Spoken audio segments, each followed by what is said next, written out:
Сәлем достар, қайырлы күн баршаңызға. Сіздермен Назерке Нұрсұлтанқызы. Біз бүгін осындай өте тез дайындалатын шашпа палау дайындайтын боламыз.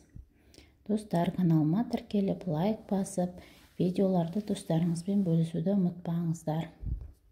Бізге қажетті заттар: күріш, ет, пияз, сарымсақ, сәбіз, болгар бұрышы және мұздатылған қызанақ.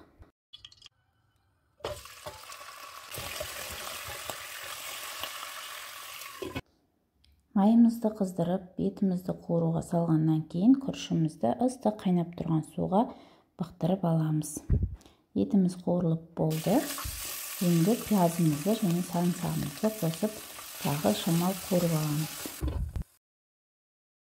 Пиязымыз күйіп кетпеуі керек. Енді жаңа мұздатылған болгар бұрышымыз бен қызанағымызды қосып, тағы бір қызарғанша қуырып аламыз. Томатный пастаның орнына мен осылай қызанақ пен болгар бұрышын күздің күні морозильникке салып қатырып қойып дайындап қоямын.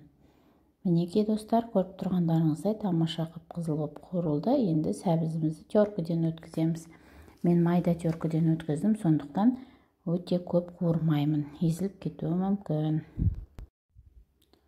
Сәбізіміз орташа қуырылғаннан кейін салқын су құйып, бір қайнатып аламыз.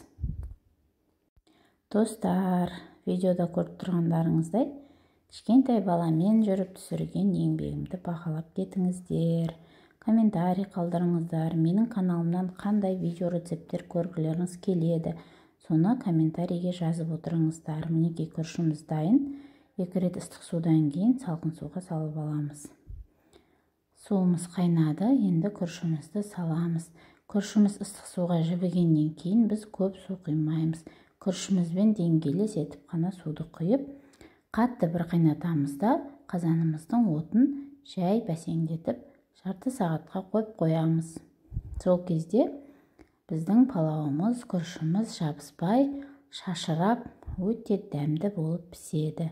Мен тұз салған жоқпын, себебі менің етім тұздалған.